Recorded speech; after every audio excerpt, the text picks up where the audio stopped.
එතකොට අන්තර්ජාලය සහ විද්‍යුත් තැපෑල කියනකොට මේ අන්තර්ජාලය සහ විද්‍යුත් තැපෑලට අවශ්‍ය ව්‍යුහයන් ගැන තමයි අපි වැඩිපුරම මෙතනදී කතා කරන්නේ. එතකොට මම කිව්වා ඉන්ටර්නෙට් කියන එක ඉන්ටර්කනෙක්ටඩ් නෙට්වර්ක් එහෙම නැත්නම් ජාලයන් අතර ජාලයක් කියලා අපි කියනවා. ඒ කියන්නේ ලෝකයේ පුරාම තියෙන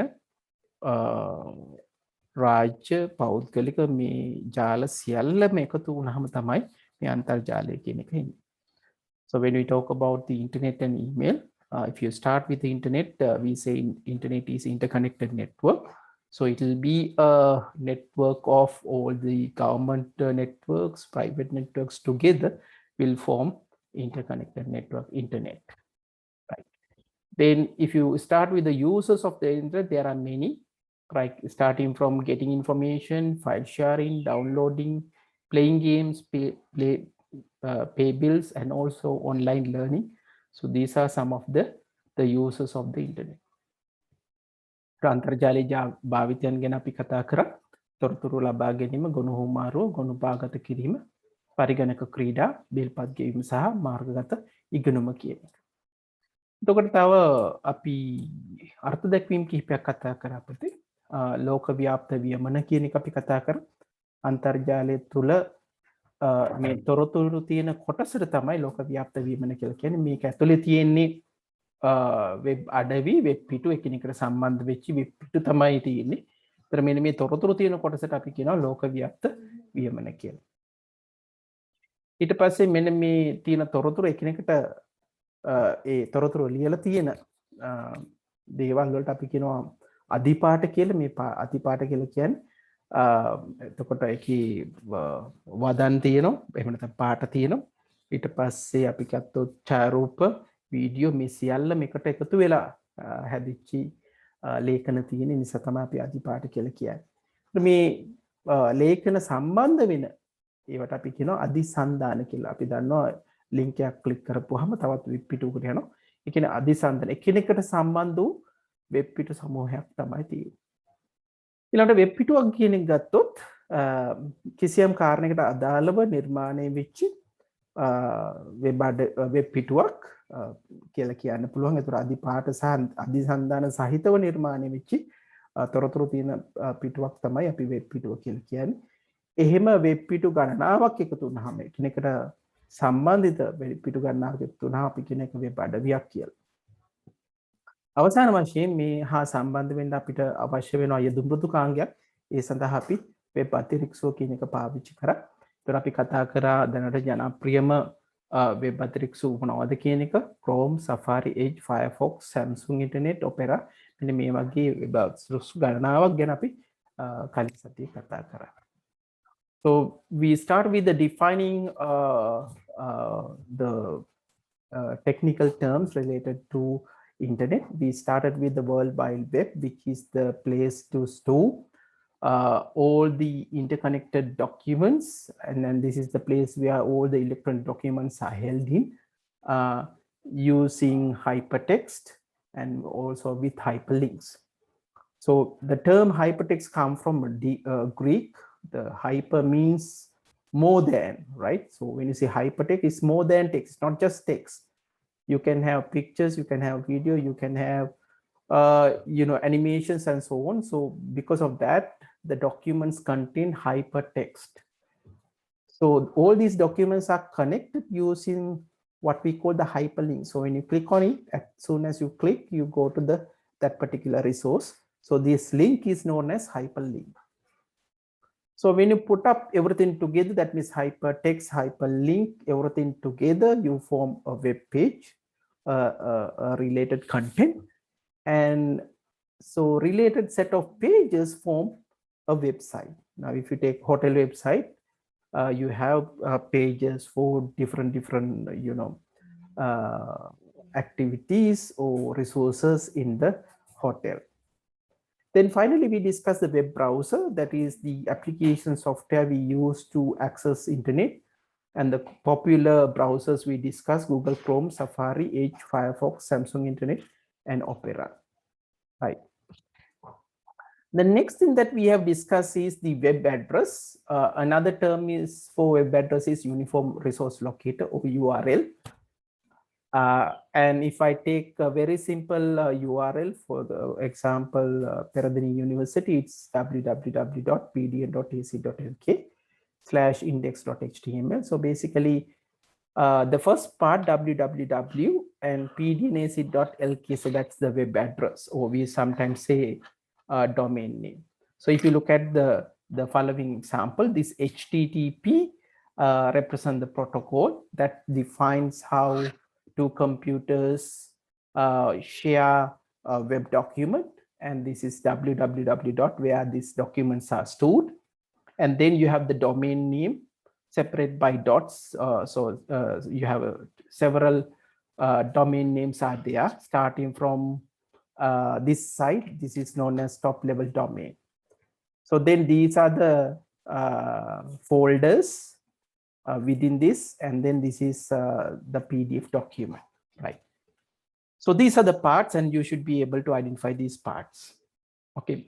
අපි කතා කරේ පුතේ වෙබ් ලිපින ගැන. අපි එකට තවත් එක් නමක් කියන එකක් අර සම්පත් නිශ්චායකය කියලා. එතකොට උදාහරණයක් විදිහට මේ වෙබ් ලිපිනේ ගත්තොත් මේකේ කොටස් ගණනාවක් තියෙනවා. මුලින්ම තියෙනවා නියමාවලිය.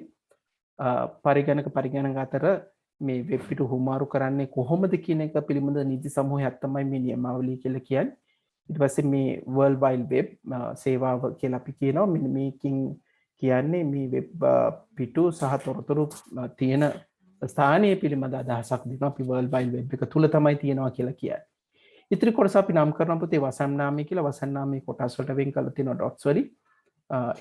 .lk උදාහරණයක් විදිහට ලංකාව .gov government එක රජය කියන අදහසින් තමයි මේක බෙදී එන්නේ.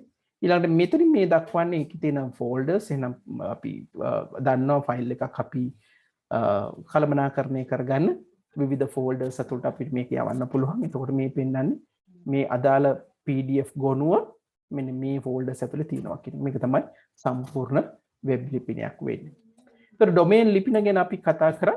මේ ඉහළ වසම් නාමයෙන් අපිට කියන්න පුළුවන් මේක කුමන වර්ගයේ වෙබ් අඩවියක්ද කියලා. .com වලින් ඉවර වුණොත් අපි කියනවා වාණිජ, .edu නම් අධ්‍යාපන, .net නම් ජාල පරිපාලන, .gv නම් රාජ්‍ය ආයතන, .org නම් ලාභ නොලබන ආයතන කියලා අපි කිව්වා. ඊට අමතරව රජයන් සඳහා, රාජ්‍යයන් සඳහා, රටවල් සඳහා අක්ෂර දෙකකින් යුත් කේතයක් හඳුන්වලා දීලා තිනවා. උදාහරණයක් .lk කියන්නේ ලංකාව, .in කියන්නේ ඉන්දියාව, .us කියන්නේ ඇමරිකා එක්සත් ජනපදයේ. මෙන්න මේ විදිහට. So when you look at the web addresses, domain names, there are top level domains are defined. Using these top level domains, you can identify what kind of website it is. Now, for example, if you say .com, it's commercial. .edu, it's education. .net, networking. .gov, government. .org, non-profit organization, and so on. Right? By going through the example, you can learn more about these top level domains. There are many, right? These are only very selected set of top level domains. At the same time, for the countries, there's a country code. It starts with 2 characters. For Sri Lanka, it's .lk, India.in, for America, United States of America, we have USA, we have US to represent those top level domains. Then we also discuss some of the important websites. So sometimes they might ask you. So these are the quite commonly used websites in education sector. මේ අධ්‍යාපනය සම්බන්ධව තියෙන web ලිපින කිහිපයක් තියෙන පොතේ මේකත් මතක තියාගන්න ඕනේ. The last thing that we have discussed is the IP address or IP ලිපිනේ කියන එක අපි කතා කරා. So IP means internet protocol address. IP ලිපිනේ කියලා කියන්නේ මම කිව්වා පරිගණකයේ තුල තියෙන IP ලිපිනේ බලා ගන්න ඕන command line එකට ගිහිල්ලා IP config කියන එක දුන්නොත් අක්ෂර 4කින් dots වලින් වෙන් වෙච්ච ලිපිනයක් අපිට ලැබෙනවා. මේ ලිපිනය තමයි අපේ පරිගණකයේ අන්තර්ජාලය තුල අඳුරා ගන්න පාවිච්චි කරන්නේ. So to uniquely identify each of the computers in the internet, our computer is assigned with what we call the IP address. And this IP address has 4 numbers separated by the dots. And each number can represent numbers from 0 to 255. So the maximum value is 255 for a given number. That means totally there are 256. That means For one number, there will be 8 bits. So if you talk about the size of the address, so there are 4 numbers, each 8 bits. So 8 bits into 4, we get 32 bits. That means 4 bytes. එහෙනම් මේ IP ලිපිනේ ප්‍රමාණ ගැනත් කතා කරා. මම කිව්වා මේ IP ලිපින එක තියෙන සංඛ්‍යාවක් යන්න පුළුවන් 0 සිට 255 දක්වා. ඒතර මේ 0 සිට 255 දක්වා කියන 256ක් යන්න නම් අපි බිටු 8ක් අවශ්‍ය වෙනවා දක්වන්න. ඒතර මේ බිටු 8 ඒවා අපිට 4ක් ඕනේ. ඒ කියන්නේ බිටු 32ක්. ඒ කියන්නේ අපි බයිට් වලින් කිව්වොත් බයිට් 4ක්. හොඳයි.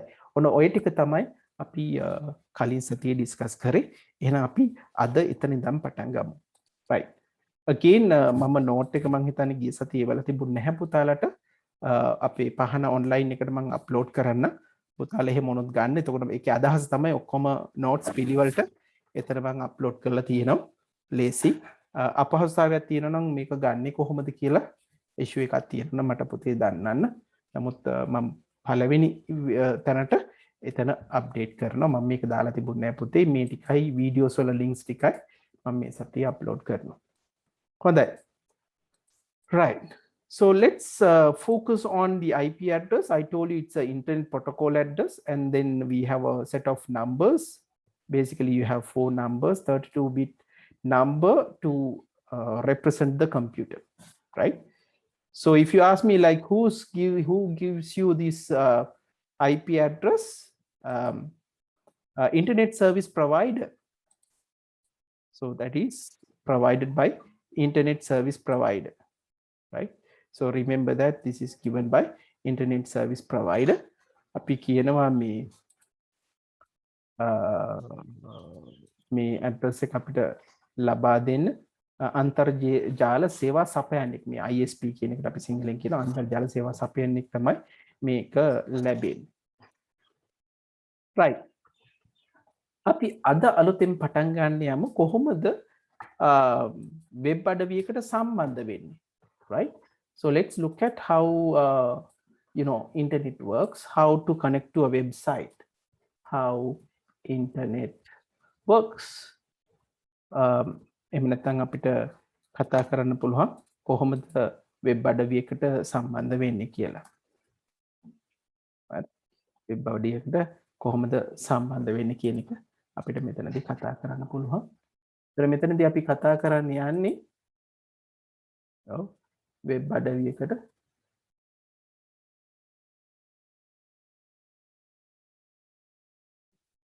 right. හොඳයි. වෙබ් අඩවියකට සම්බන්ධ වෙනවා කියන එක අපි බැලුවොත් පුතේ අපි දන්නවා ඉස්සෙල්ලාම වෙබ් අධිරෙක්ස්වක් එහෙම නැත්නම් බ්‍රවුසර් එකක් අරගෙන අපිට ඕන ඇඩ්‍රස් එක ටයිප් කරනවා.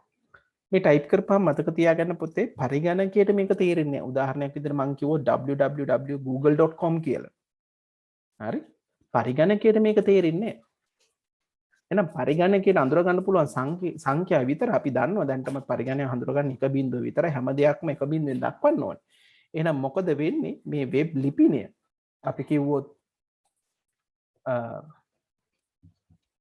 www.google.com කියලා මේ වෙබ් අඩවිය අපි ටයිප් කරොත් මේක පරිගණකයට හඳුනා ගන්න බෑ. ඒක නිසා මේක පරිවර්තනය කරන ඊට අදාළ IP ලිපිනයට. සාමාන්‍යයෙන් මේ IP ලිපිනය Google සඳහා වෙන් වෙච්ච IP ලිපිනේ. මම කිව්වොත් 105 මෙන්න මේ විදිහට. මෙන්න මේ ලිපිනේ හොයා ගන්න ඕන. පරිගණකයට පුළුවන් වෙන්නේ සම්බන්ධ වෙන්න මෙන්න මේක හොයාගත්තොත්.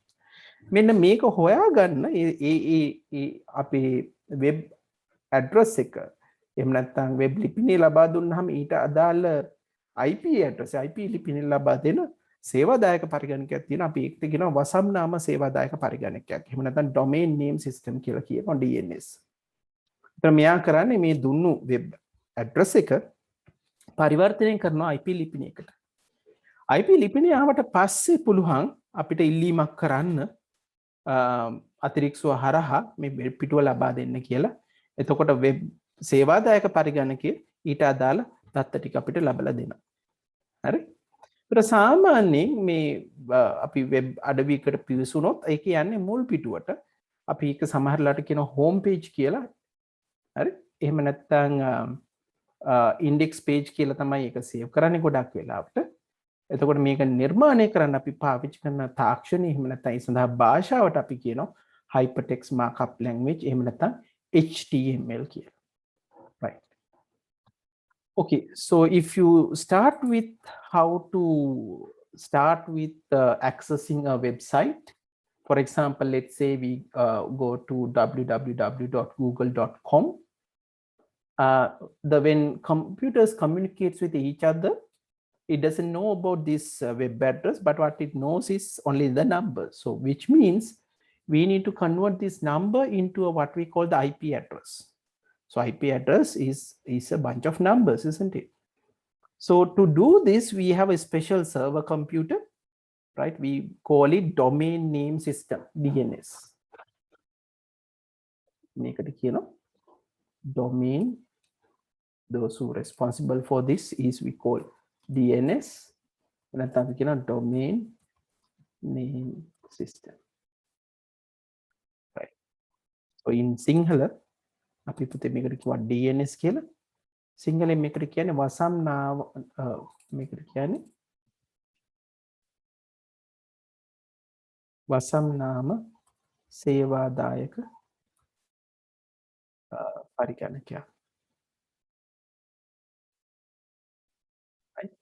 මේ සේවාදායක පරිගණකයෙන් කරන්නේ අපි දුන address එක දුන්නාම ඊට අදාළ IP ලිපිනය ලබා දෙනවා. So what basically DNS does, it gets the web address as the input and it output the IP address. Now, once the IP address is there, now computers can talk to each other basically through the browser.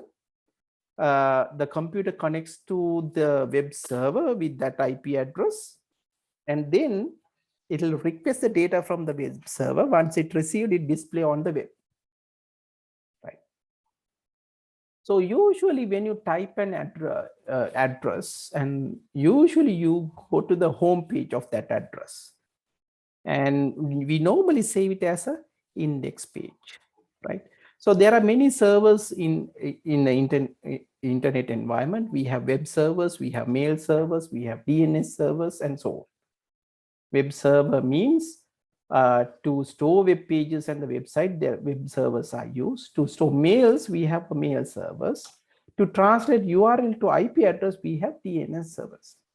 මේ සේවාදායක පරිගණක කියන ඒවා ගොඩක් සාමාන්‍යයෙන් තියෙනවා අපි අන්තර්ජාලය ඇතුලේ කතා කරද්දී. එතකොට වෙබ් සේවාදායක පරිගණකයක් ගත්තාම එකෙන් වෙබ් පිටු තැන්පත් කිරීම සහ ලබා දීම සිද්ධ වෙන්නේ. ඒ වගේම තමයි ඊමේල් සේවාදායක පරිගණකයක් ගත්තොත් ඊමේල් තැන්පත් කිරීම සහ ඒවා ලබා දීම තමයි සිද්ධ වෙන්නේ. වසම් නාම සේවාදායක පරිගණකයක් ගත්තාම ඒකෙන් වෙන්නේ මේ URL එක IP address එකට පරිවර්තනය කරන එකයි. right. හොඳයි. අපි ඊළඟට ගියොත් තව ටෙක්නිකල් ටර්ම්ස් කීපයක් අපිට දැනගන්න වෙනවා මේ ගැන කතා කරද්දී. එකක් තමයි මේ සාමාන්‍යයෙන් අන්තර්ජාලයේදී there are two types of computers. Now one is called server computers. සේවාදායක server computers. අපි කියනවා සේවාදායක.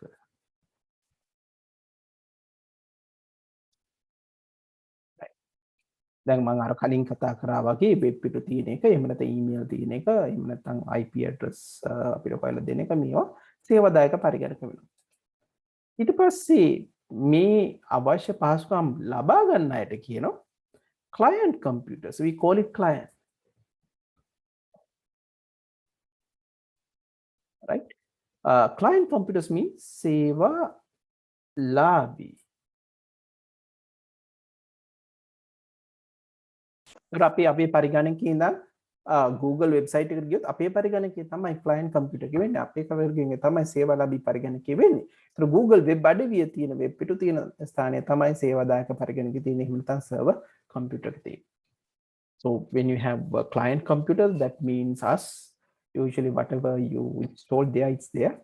And when you need to make a request, you connect to the server computers, and servers offer different services. So the required service can be get from the server computers. Right. Then Usually in the internet we download or upload data.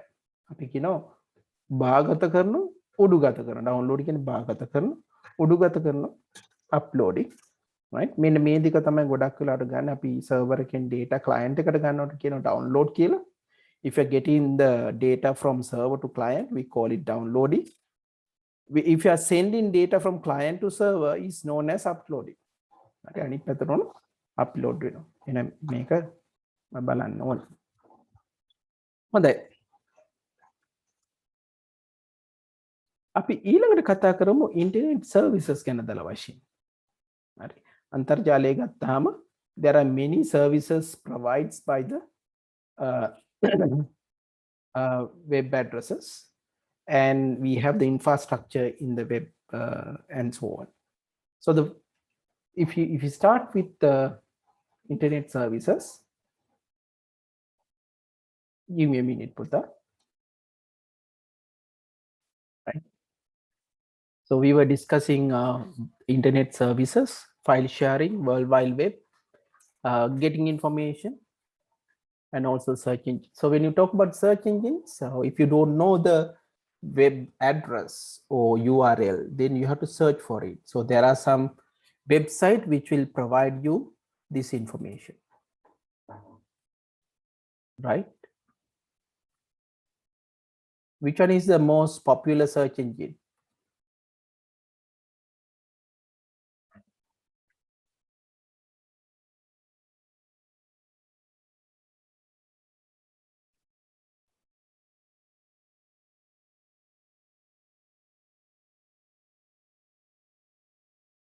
Yes. What do you think?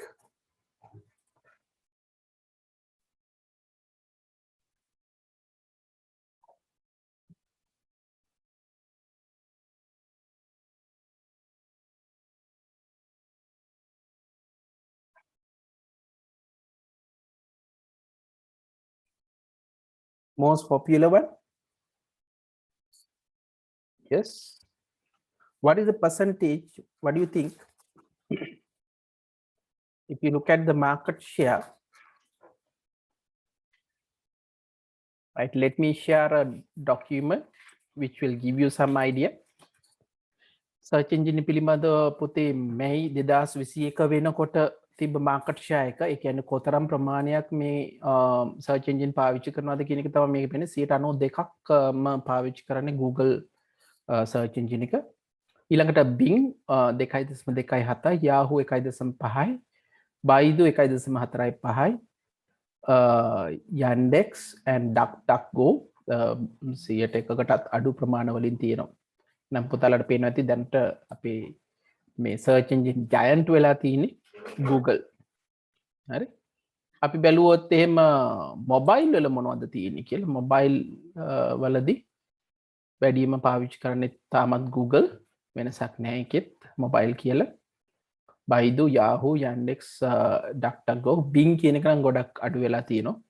ඒකට හේතුව දෙන අපේ Windows platform එක නැති නිසා. right අපි ලංකාවට ගියොත්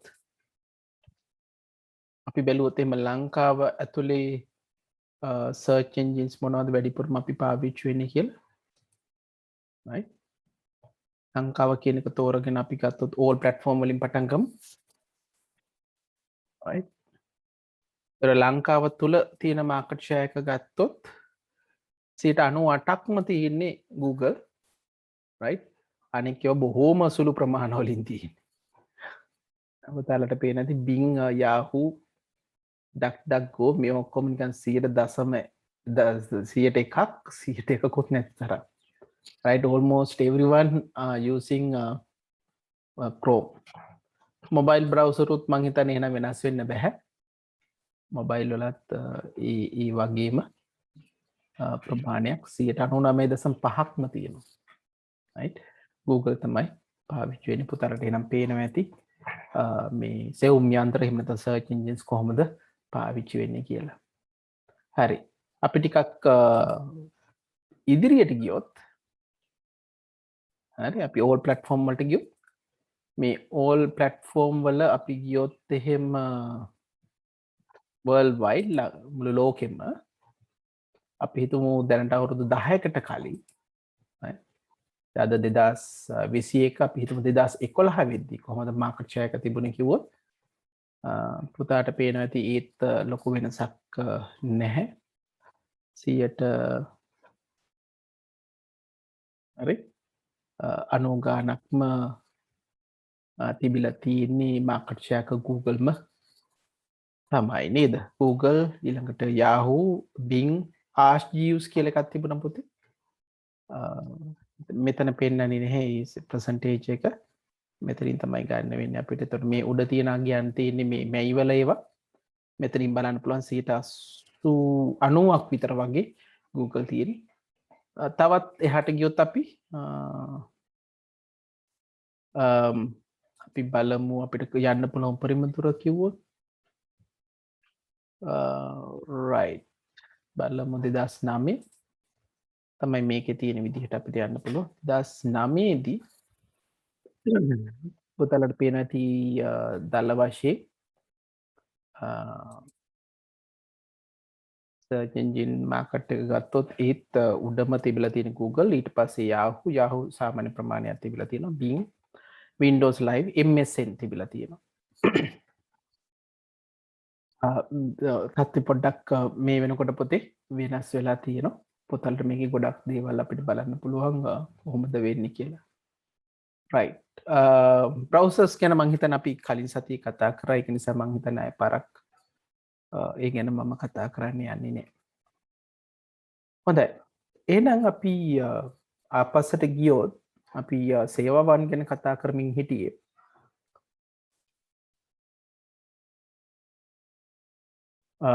තව අපි කතා නොවුණු සේවාවන් කිහිපයක් තියෙනවා අපි ඒ ටිකත් කතා කරලිමු search engines ගැන කතා කරා file streaming අපි YouTube වගේ ගත්තොත් එහෙම මේ file streaming කියන එක ගොඩක් පාවිච්චි වෙනවා අපි කියනවා file streaming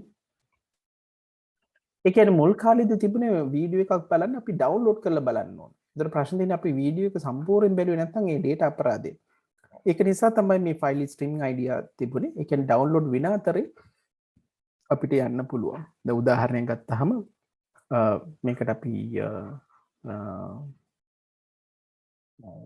මේකට අපි කියන්නේ බහුමාධ්‍ය සැපයුම කියලා.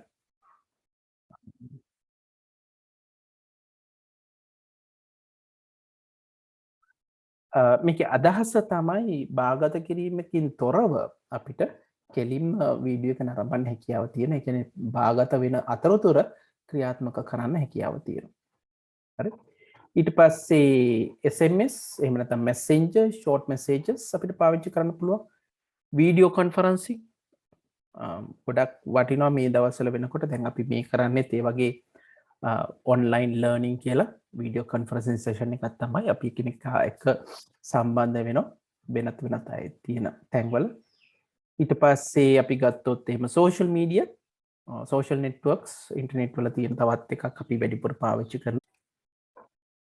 අපි අන්තිමට කතා කරේ පොතේ social media ගැන ගැන පොඩ්ඩක් බැලුවොත් ජනවාරි 2021 වල social media ගැන කියවිච්චි තොරතුරක් තමයි මෙතන තියෙන්නේ. මේකේ තියෙන විදිහට total number of active social media users 4.2 billion ඉන්නවා මුළු ලෝකෙ පුරාම ගත්තොත් බිලියන 4.2ක් social media users as a percentage of global population ජනගහනයෙන් 53.6ක් social media පාවිච්චි කරනවා කියලා කියනවා ඊළඟට annual change in the number of global social media users අපි වාර්ෂිකව වෙනස් වෙන මේ social media users ප්‍රමාණය ගැන කතා කරොත් මේක කියන 13.2ක් ඒ කියන්නේ මිලියන 490ක වැඩිවීමක් වෙලා තියෙනවා ගිය අවුරුද්දත් එක අපි බලද්දී ඊට පස්සේ total number of social media users accessing via mobile phone එකකින් අපිට desktop එක තියෙනවා නේද laptop තියෙනවා ඉතින් ඒ වහරා වගේම mobile එක තියෙනවා එතකොට mobile එකකින් මේ social media පාවිච්චි කරන කට්ටිය ගත්තොත් ලෝකෙ පුරා 4.15 බිලියන කට්ටිය ඉන්නවා කියලා කියනවා. ඒක ප්‍රතිශතයක් විදිහට ගත්තොත් percentages of the total social media users accessing via mobile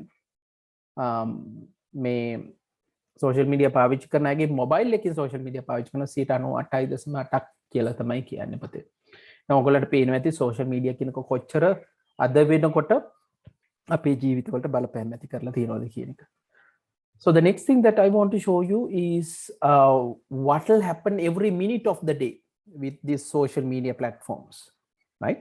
අපි මිනිත්තුවක් ගත්තොත් දවසක මිනිත්තුවකදී කොච්චර content එකක් මේ social media වලට එකතු වෙනවද කියලා මේකත් 2021 stat එකක් කියලා තමයි කියන්නේ. ඒතර මේක ගත්තාම කියනවා අපි උදාහරණයක් Facebook ගත්තාම 510k කිලෝ කියන්නේ 1000 කියන එක. එතකොට මේ 510යි 510,000 comments post on Facebook. ඒ කියන්නේ එක මිනිත්තුවකට මේ කියන්නේ. හරි.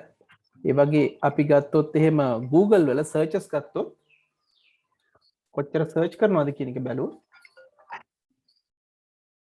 මේ 4.2ක් mm කියලා කියනවා.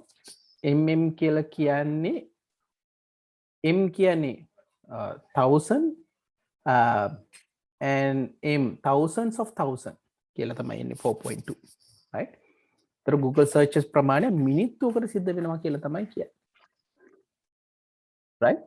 emails ගත්තොත් 210 mm. උදාහරණයක් විදිහට ඔයගොල්ලන්ට බලන්න පුළුවන් සාමාන්‍ය Google search වලට වඩා වැඩි මේකේ තියෙන විදිහට. හරි ප්‍රමාණය ගත්තොත්. text messages ගත්තොත් 15.2 mm කියලා කියනවා. right. apps downloads කරලා තියෙනවා 26k. ඒ කියන්නේ 26,000 නේ. right. ඒතර YouTube ගත්තාම 3.47 mm.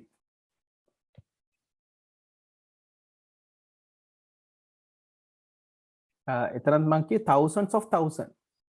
ඒ කියන්නේ 0.6ක් එකතු කරන්න ඕන පුතේ. හරි 0.6ක් එකතු කරොත් 3,470,000 videos බලනවා කියලා තියෙන මිනිත්තුවක. mm කියන්නේ පුතේ thousands of thousand 1000ක් කියන එක. k කියන්නේ 1000. කිලෝ කියන අදහසින්. m කියන එක ඉන්නේ රෝම වලින් නේ. අපි රෝම ඉලක්කම් වලදී අපි කියනවනේ m කියන්නේ 1000 නේ.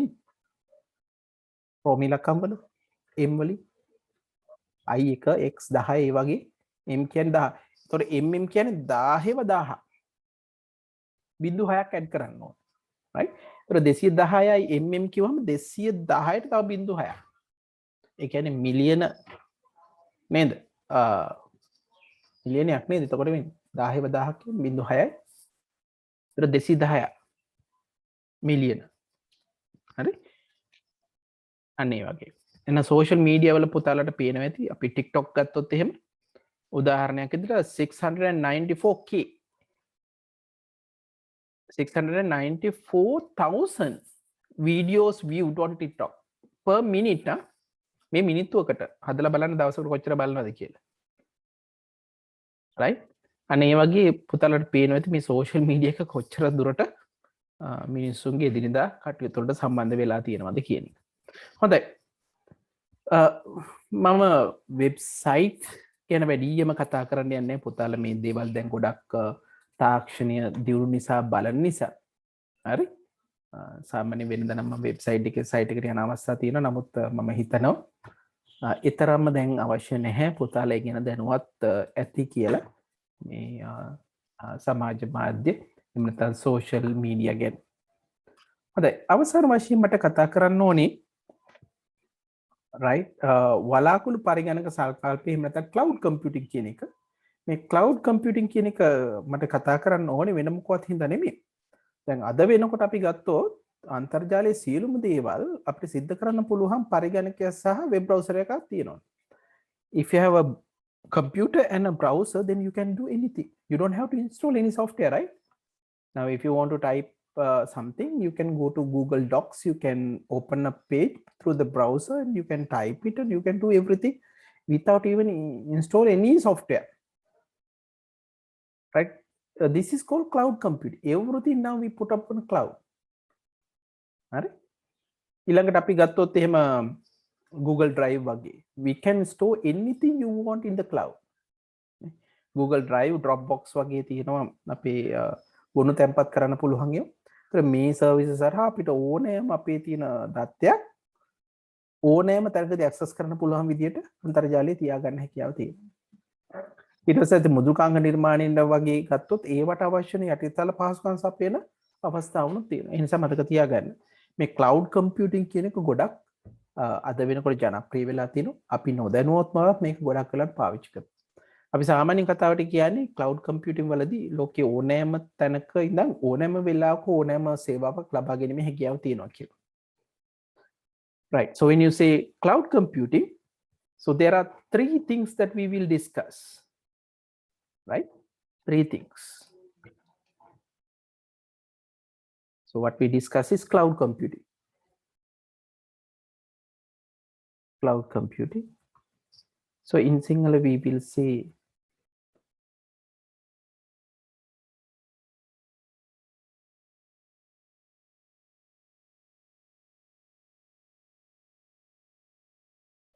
බලාකුළු පරිගණක සංකල්පය කියලා තියෙනවා.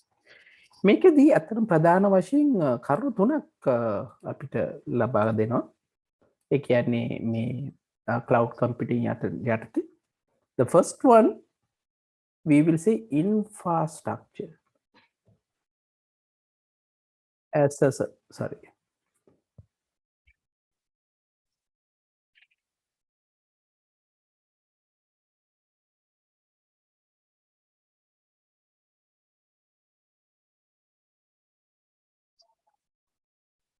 as a service. ඒ කියන IaaS ඒ කියනවා මේකට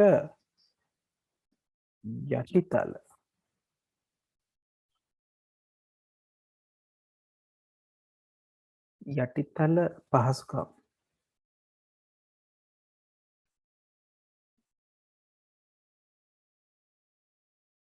මේ යටිතල පහසුකම් සේවාවක් කියලා කියන්නේ අපි උදාහරණයකට software development එකක් කරගන්න ඕන ඒ අවශ්‍ය පහසුකම අපිට ගන්න පුළුවන්. ඒ කියන්නේ අපිට servers ඕනිනේ, computers ගන්න ඕනිනේ, ඔක්කොම අපිට cloud එකක ඉඳන් කරන්න පුළුවන්. ඉස්සර නම් සාමාන්‍යයෙන් ආයතනයකට මොනවා හරි කියන්නේ මුදුල්කාංගයක් නිර්මාණය කරන්න ඒ සියලුම යටිතල පහසුකම් තියෙන්න ඕනේ. දැන් එහෙම නෑ. අපිට යටිතල පහසුකම් ගන්න පුළුවන්. අර Amazon Web Services කියලා තියෙනවා AWS. AWS එකේ ගත්තොත් පුතාලට පුළුවන් අවශ්‍ය පරිගණකයක් අවශ්‍ය ඕනෑම වේගවත් පරිගණකයක් මිලදී ගන්න පුළුවන් අවශ්‍ය කාලයත් එක්ක. Right? Second one we will say right platform as a service.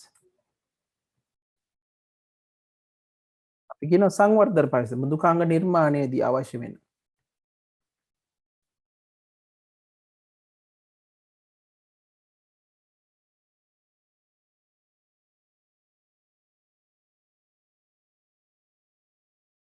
ඒ කියන්නේ මෘදුකාංග නිර්මාණය කරන්න වෙන අපිට අවශ්‍ය වෙන මෘදුකාංග ඒ සේවාවන් තියෙනවා. ඒ අවශ්‍ය සේවාවනොත් අපිට මිලදී ගන්න පුළුවන් හැකියාවක් තියෙනවා. අපි ඉන්ස්ටෝල් කරගලා එහෙම හදා ගන්න අවශ්‍යතාවයක් නැහැ. අවසානික මේකේ ගත්තොත් we can have software as a service.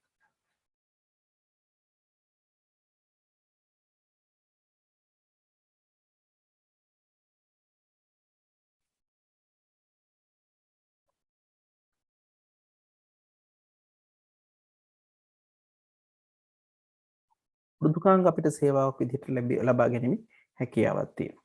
right උදාහරණ ගත්තොත් මේ මෘදුකාංග සේවාව නම් ගත්තාම Google Docs Office 365 ගත්තාම මෘදුකාංග සේවාවක් විදිහට පාවිච්චි කරන්න පුළුවන්. පුතාලා ගියොත් Google Docs වලට අපිට ෆෝම් එකක් හදන්න ස්ප්‍රෙඩ්ෂීට් එකක් හදන්න ප්‍රසන්ටේෂන් එකක් හදන්න මේ ඔක්කොම දේවල් Google හරහා ලබා ගන්න හැකියාව තියෙනවා. හරි ඊළඟට Dropbox Google Drive කියන එකේ අපිට අවශ්‍ය දේවල් තැන්පත් කරන්න පුළුවන්. එතකොට මේවල වාසි ගත්තොත් බලාකුළු පරිගණක සංකල්පයේ වාසි ගත්තොත් ගොඩක්ම යන වාසිය තමයි දෘඩාංග මෘදුකාංග සඳහා යන පියතුම ගොඩක් අවම වෙනවා. කාර්යක්ෂමතාව වැඩි. අපිට නඩත්තු කරන්න අවශ්‍ය වෙන්නේ නැහැ. දැන් සාමාන්‍යයෙන් අපිට තියෙන එක ප්‍රශ්නයක් තමයි අපි දෘඩාංග කොටස් ගත්තට පස්සේ ඒ දෘඩාංග කොටස් නඩත්තු කරන්න ඕනේ.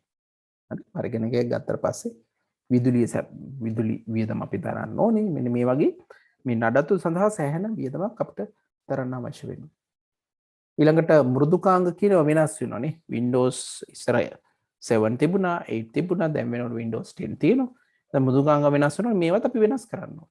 හැබැයි අපි එක සේවාවක් විදිහට ලබා ගත්තී මේ සියලුම යාවත් කාලීන කිරීම අප්ඩේට් කරන්නේවට අපි මුකුත් කරන්න අවශ්‍යතාවයක් වෙන්නේ නැහැ.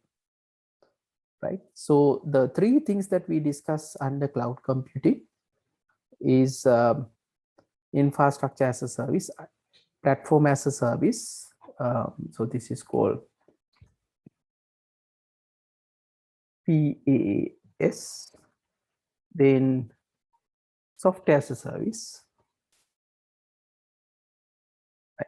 මෙන්න මේ විදිහට කියන. එතකොට යටිතල පහසුකම් සංවර්ධන පරිසර සේවාවන් සහ මෘදුකාංග සේවාවන්. මෙන්න මේ විදිහට තමයි අපිට මේ බලාකුළු පරිගණක සංකල්පය යටතේ වාසි ලබා ගන්න පුළුවන් වෙන්නේ. හොඳයි. එහෙනම් මේකත් එක්ක අපි අන්තර්ජාල පාඩම අවසන් වෙනවා. අපි සමරයිස් කළොත් අන්තර්ජාලය කියන්නේ මොකක්ද කියන එක අපි කතා කරා. ඊට පස්සේ අන්තර්ජාලී අපිට ලබා ගන්න හැකි දේවල් ගැන කතා කරා. අන්තර්ජාලයට සම්බන්ධ වෙන්නේ කොහොමද කියන එක කතා කරා. අන්තර්ජාල සේවාවන් ගැන අවසන් වශයෙන් කතා කරා. එහෙනම් මේ පාඩමත් එක්ක පුතේ අපි අවසන් කරනවා අන්තර්ජාලය කියන කොටස. ඊළඟට අපිට කතා කරන්න තියෙන විද්‍යුත් තැපෑල. එහෙම නැත්නම් ඉලෙක්ට්‍රොනික මේල්, ඊමේල් කියන එකයි. හරි? එහෙනම් අපි දැන් බලමු මේ ඉලෙක්ට්‍රොනික මේල් එහෙම නැත්නම් ඊමේල් කියන එක.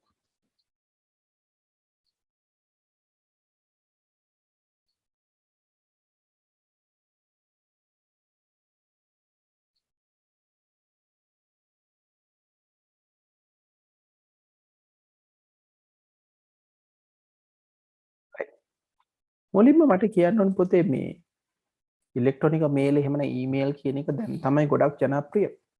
හැබැයි පුතේ මේක එන්න කලින් අපි සාමාන්‍ය ක්‍රමයට මේ තැපෑල පාවිච්චි කරා. නේ? සාමාන්‍ය තැපෑල් කියන්නේ අපිට ලියුමක් ලියලා අපිට යවා ගැනීමේ හැකියාව තිබුණා. හරි? එහෙනම් මුලින්ම බලමු මොනවද මේ අපේ සාම්ප්‍රදායික තැපෑල සහ විද්‍යුත් තැපෑල කියන දෙකේ වෙනස්කම්. දැන් උදාහරණයක් විදිහට මට ඕනේ කතා කරන්න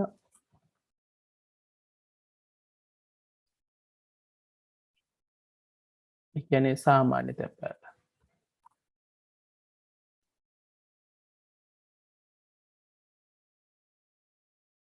ඊළඟට අද වෙනකොට අපිට තියෙනවා ඉලෙක්ට්‍රොනික එහෙම නැත්නම් ඊමේල් කියන එක තියෙනවා අද වෙනකොට මේ. හරි? අපිට ලැබිලා තියෙනවා විද්‍යුත් තැපෑල කියන. right. මට කවුරු හරි පුතෙක් කියන්න මොනවද මේ වල තියෙන වෙනස්කම් සාමාන්‍ය තැපෑලේ සහ මොනවද විද්‍යුත් තැපෑලේ වෙනස්කම් කියමු බලන්න කට්ටිය. You can use the chat session if you want. ඔව් අචිර මට කියන්න සාමාන්‍ය තැපෑලේදී සහ විද්‍යුත් තැපෑලේ මොනවද තියෙන වෙනස්කම්?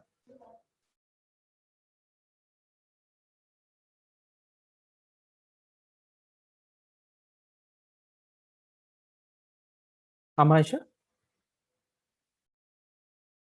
හරි මම මෙහෙම කියන්නම්.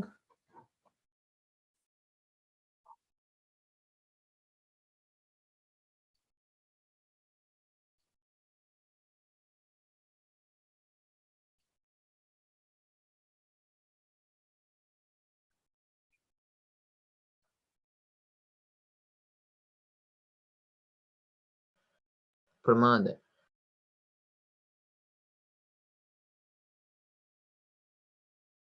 ඔව් netmin කිව්ව ප්‍රමාදයි කියලා. good one. yes.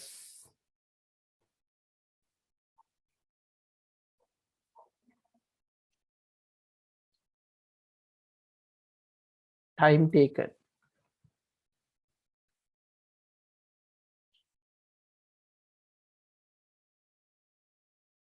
yes. ඔව් netmin කියලා තිබ්බා. less time කියලා තියෙනවා. ඔව්. විද්‍යුත් අපල less time. couple of seconds නේ. කොච්චර කාලයද කිව්වොත් අපිට කියන්න පුළුවන්. ගත වෙන කාලය ගත්තොත් තප්පර කීපයකින්. within couple of seconds you can send an email to another part of the world, right? It's possible. So it might take a couple of seconds or couple of minutes. What is the time taken for ordinary mail? සාමාන්‍ය තැපැල කොච්චර කල් යනවා? අපි තු මේ ගෙදර ඉඳන් අපිට එහා පැත්තේ ගෙදරට ලියුමක් යවා ගන්න ඕනේ කිව්ව මොන හරි හේතුවක් හින්දා. දවස් 3-4. අඩුම තරම යව් දවස් 3-4ක් අත් වෙනවා. නේද? එහෙනම් ඒක අපි දන්නවා අපේ සාමාන්‍ය තැපැල ගත්තාම ගොඩක් කල් ගත වෙනවා. ඒක නිසා තමයි මේ තාක්ෂණයේ දිනුවත් එක්ක අපි පාවිච්චි කරන්නේ. right කොහටද මේක ලැබෙන්නේ?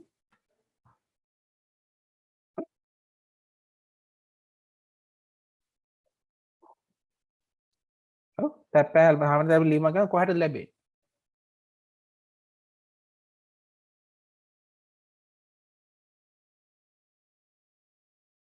කොහටද රිසීව් කරන්නේ? ලැබීම එහෙම නැත්නම් බාර දීම සිද්ධ වෙන්නේ කොහටද? තැපැල් කාර්යාලය. ඔව් නෑ තැපැල් කාර්යාලයෙන් අපේ කොහටද දෙන්නේ කියන එකයි මට ඕනේ. තැපැල් කාර්යාලය හරහානේ එන්නේ. ඒතර අපිට ලැබෙනකොට කොහටද ලැබෙන්නේ?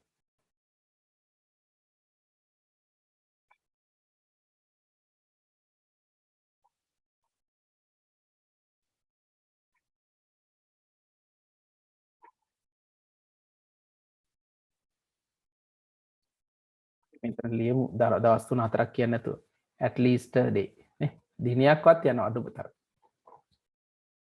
හැබැයි මෙතන ගත්තොත් අපි දන්න couple of seconds.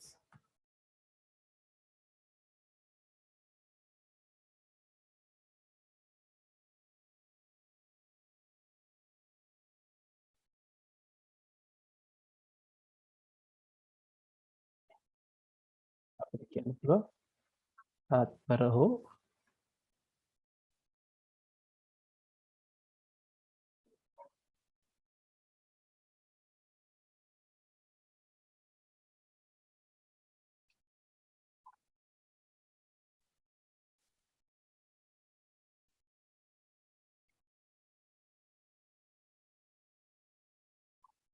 right ගෙදරට එහෙම නැත්නම් අපිට කියන්න පුළුවන් කොහටද ලැබෙන්නේ? yes අපිට කියන්න පුළුවන් letter box එහෙම නැත්නම් ලියුම් පෙට්ටියට තියනවා කියලා. හතරක් දෙනවා තමයි. අපි හිතමු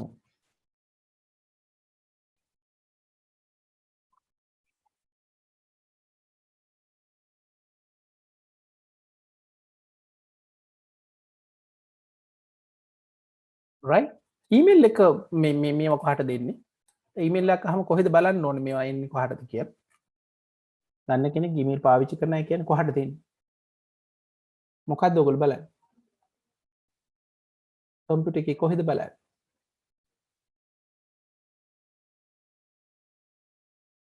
ඊමේල් එක. ඔව් ඒක තමයි Gmail කියන අපේ සේවාවක්. ඒකේ කොහෙද බලන්නේ? Gmail එක log වෙලා කොතනද බලන්නේ? Inbox එක. right. So you go to inbox. Good. This is exactly what I want to ask. So it goes to inbox. So to find your mails, you have to go to inbox. What can you send using ordinary mail? මොනවද යවන්න පුළුවන්? What are the thing? Huh? ලියුම් යවන්න පුළුවන්. Okay, letters. ලියුම් යවලා තියෙනවා. Letters, what else? tagging. Okay, presents. Okay, I will say parcels. Postcards. You can send those. Isn't it?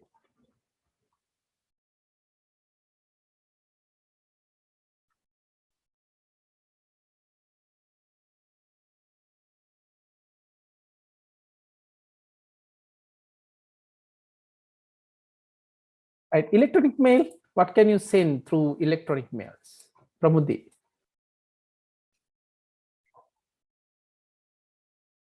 What can you send? Pramudi.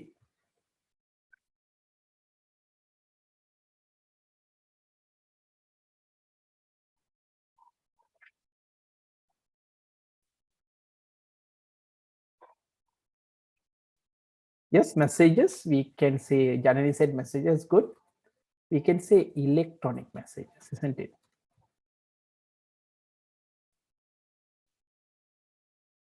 Good. What else? Pictures, graphics, videos, right? It's totally different. We can say pictures, graphics, videos.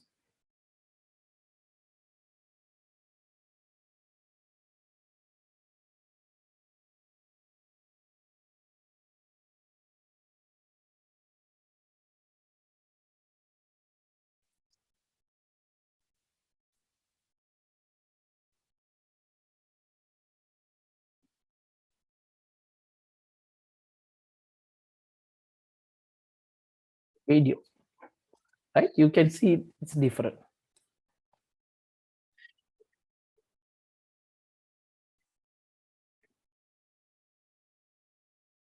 Okay, what is the address? How the address look like?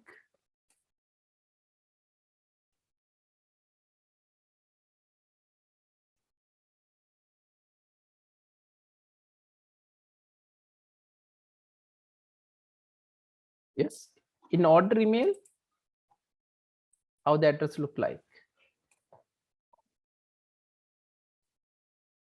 home address. Yes, අපි ගමු classic address එක. So usually the class address is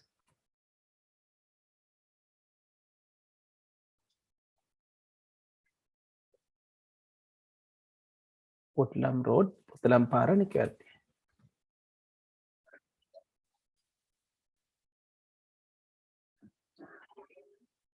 So how electronic address? Yes.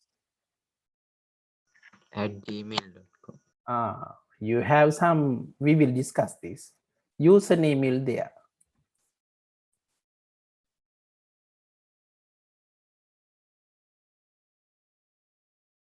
Right? So we will have Pahana School of Computing at gmail.com. Right? So this looks like, so at is there, ne? At marking අපිට කියන්න පුළුවන්. මෙන්න මේක තමයි address එක වෙන්නේ. හොඳයි. අපි කතා බහ කරේ the differences between order mail and electronic mail. සාමාන්‍ය තැපැල සහ විද්‍යුත් තැපැල අතර වෙනස්කම්. Okay, now let's move on. I would like to next discuss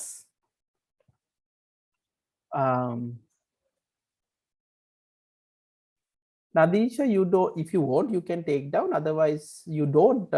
Mama may make a note එක පුතේ අපේ පහන online එකට upload කරනවා. ඔයාලට මම username password දෙවලා තියෙන එකකින් ගන්න පුළුවන්, download කරගන්න පුළුවන්. හරි? note එක තියෙනවා පුතේ. note එක සම්පූර්ණයෙන්ම තියෙනවා. note එක සම්පූර්ණයෙන්ම මම එවනවා.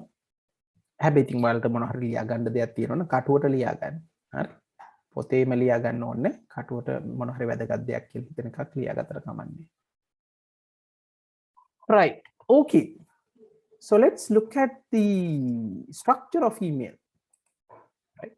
So let's look at structure of an email.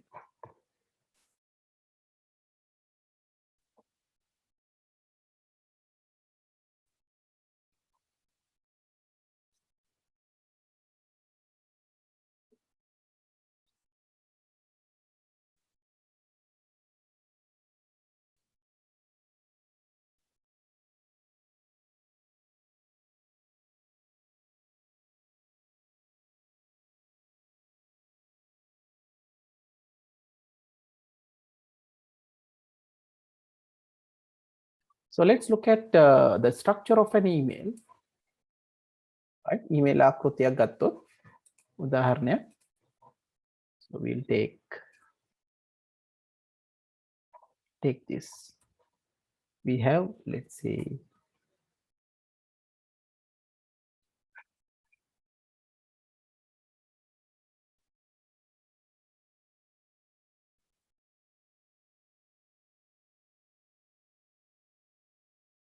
so at mark is not very clear here. Let me instead copy paste it, right? Otherwise, this might create a problem. So at mark is not very clear here.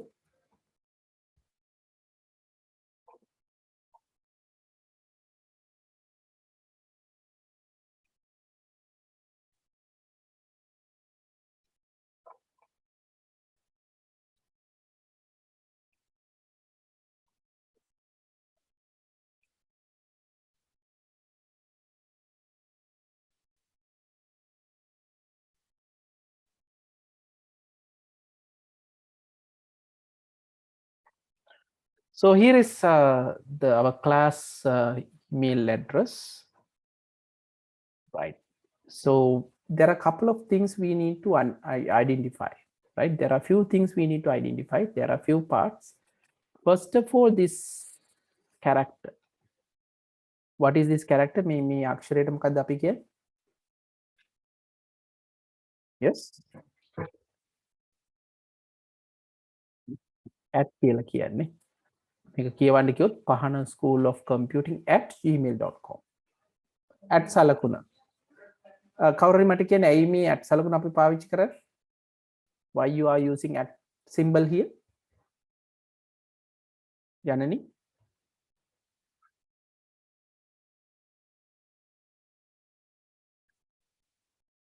Amasha?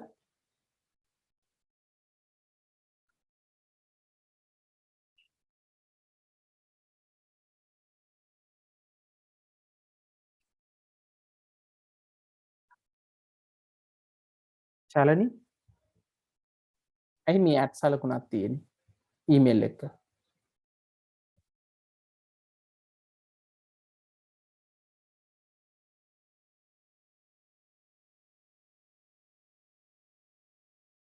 Netmi? පරිශීලක නාමය වසන් නාමය වෙන් කර. අන්න මේ මෙන්න මේ at සලකුණෙන් දෙපැත්තේ තියෙන මේ කොටස් දෙකක් තියෙනවා. හරි? කොටස් දෙකක් තියෙනවා. මොනවාද කොටස් දෙක? අපි ඉස්සෙල්ලම ගමු මේ පැත්ත. වම් අත පැත්තේ මෙන්න මේ කොටසට. ඔව්. මෙන්න මේ කොටසට අපි කියනවා මොකද කියන්නේ? username. Oh, we call it username. Username. එහෙම නැත්නම් අපි සිංහලෙන් ගත්තොත් පරිශීලක.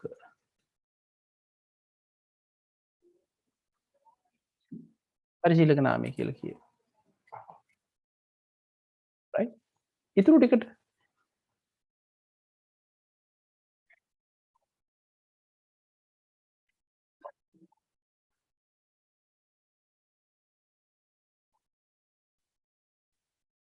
මේකට මොකද කියන්නේ?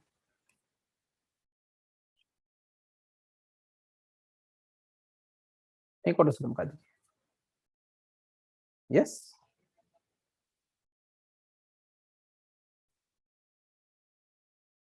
වසන් නාමය. We call it domain name.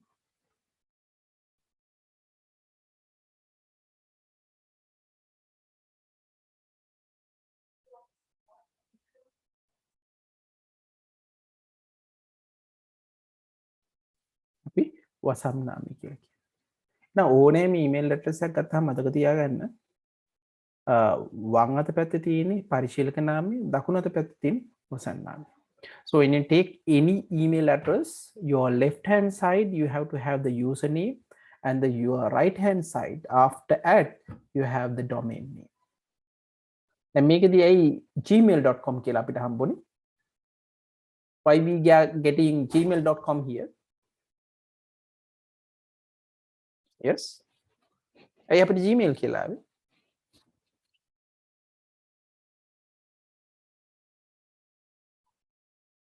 ඔපතේ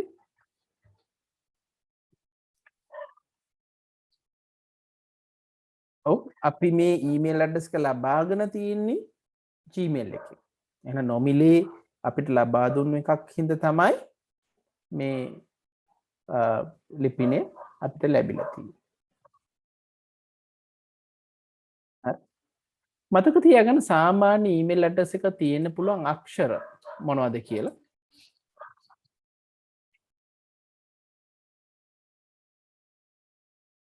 හරි. උදාහරණයක් විදිහට මම මේක මේ අච්චු පොතේ තියෙන එක ABC ඕනම් අන්ඩර්ස්කෝර් කියලා ගන්න පුළුවන්. Lanka dash Colombo .city at slt net.lk. මෙන්න මේ විදිහට අපිට අවශ්‍ය නම් මේ පරිශීලක නාමය සඳහා එක අපි ඊමේල් ගන්න යනුව වෙනස් වෙනවා. නමුත් අපි දල වශයෙන් ගත්තොත් අපිට අන්ඩර්ස්කෝර් පාවිච්චි කරන්න පුළුවන්, ඩෑෂ් එක පුළුවන්, ඩොට් එක පුළුවන්.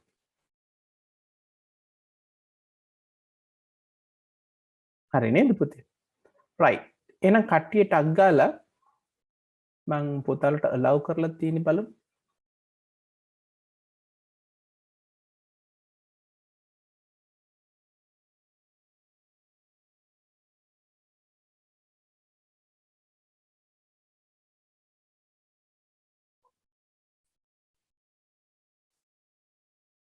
ඕකේ.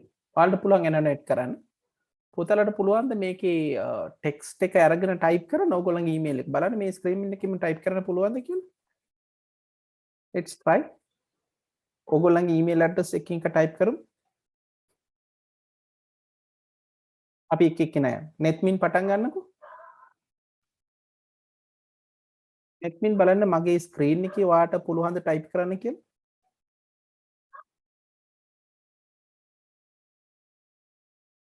පුතා යන්න ඕනේ annotate කියන එක.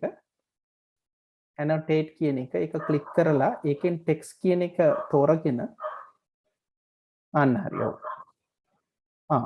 netmin ගැහුවා. good. අපි තව කෙනෙක් ගමු. අචිර මගේ ස්ක්‍රීන් එකේ ටයිප් කරන ඕගොල්ලන්ගේ ඊමේල් ඇඩ්‍රස් එක.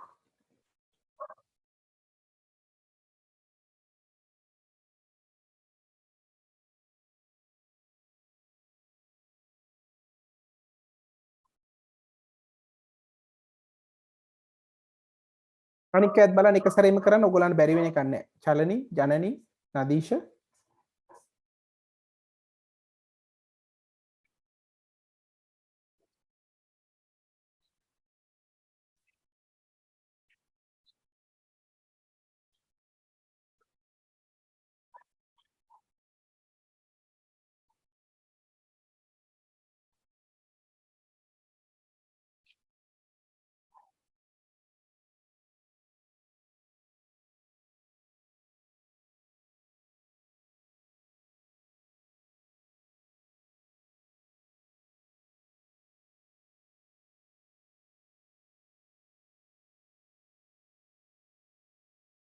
අනික් අයගේව මකන්න එපා. දැන් සමහර කට්ටිය සමහර අය මැකුවා. ඉරි අඳිනවා ඒ ඇස්සේ. හරි. ටෙක්ස්ට් එක මට ඕනේ.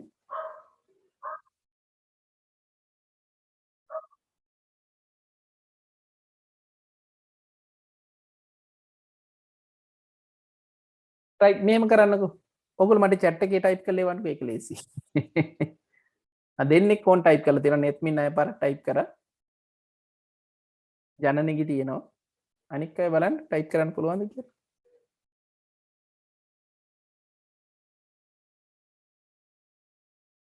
රයිට් අචිරගේ තියෙනවා. මම අචිරගේ එක ගන්නම්. copy paste එකක් දාන්න.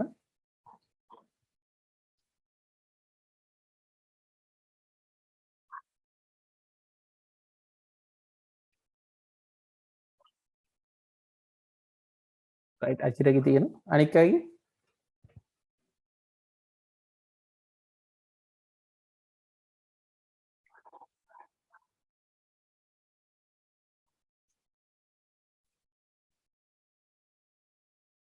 රයිට් නදීෂගේ තියෙනවා.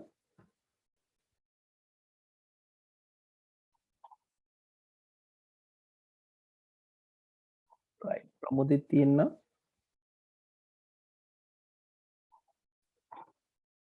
අමාෂා ඉන්නවා.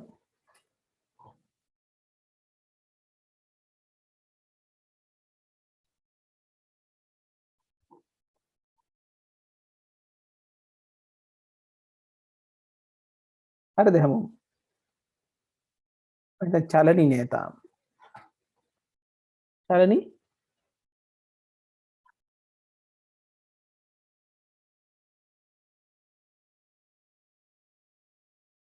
ප්‍රමුදි හරි, නැත්මින් හරි, නදීෂා හරි, රයිට්, ජනනී හරි, අමාෂ හරි, අචිර හරි, චලනී. චලනී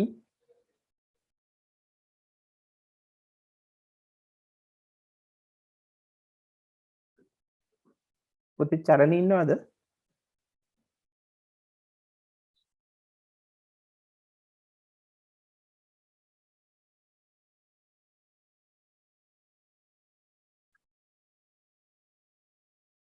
රයිට්. හොඳයි. මට එකක් තමයි දැනගන්න ඕනේ මං හිතන චලනී එවයි කියලා. ඒ අතරේ මම අනිත් කොටසට යනවා ආචාර්ය වල තියෙන කොට. හරි. එහෙනම් අපි හැමෝගෙම ඊමේල් ගත්තා. මේක අපිට ඕන එක්සයිස් එකක් කරන්න යන්නේ. ඔයගලන්ට ඊමේල් තියෙන නිසා ඔයගොල්ලෝ ඊමේල් යවන්න දන්නවා. ඒ නිසා මට කොහොම ටිකයි කියලා දෙන්න තියෙන්නේ. මම චලනීගේ ඊමේල් ඇඩ්‍රස් එකක් දැම්මා. රයිට්. එහෙනම් දැන් ස්ක්‍රීන් එකේ ඔක්කොගේම ඊමේල් ඇඩ්‍රස් ටික අපිට තියෙනවා. හරි. හොඳයි. එහෙනම් අපි ඊළඟ කොටසේදී මේක ඩිස්කනෙක්ට් වුණාම පුතේ අපි ඊළඟට කනෙක්ට් කරලා බලමු. අපි බලමු ඊමේල් එකක් අපි කොහොමද යවන්නේ. එතකොට ඊමේල් එකක් තියෙන ෆෝල්ඩර්ස් මොනවද තියෙන්නේ? අපි අලුත් ඊමේල් එකක් ක්‍රියේට් කරනකොට ක්‍රියේට් කරන්නේ කොහොමද? අපි කොහොමද ඊමේල් එකක් ලියන්නේ? දැනට කොහොමද අපි ඊමේල් එකක් එක්කෙනෙකුට වඩා වැඩි ප්‍රමාණයකට යවන්නේ? මෙන්න මේ ටික මම කතා කරන්න බලාපොරොත්තු වෙන පුතේ බ්‍රේක් එකකින් පස්සේ. බ්‍රේක් එක කියන්නේ මේක කට් වුණාට පස්සේ අපි ඊළඟ කොටසින් බලමු.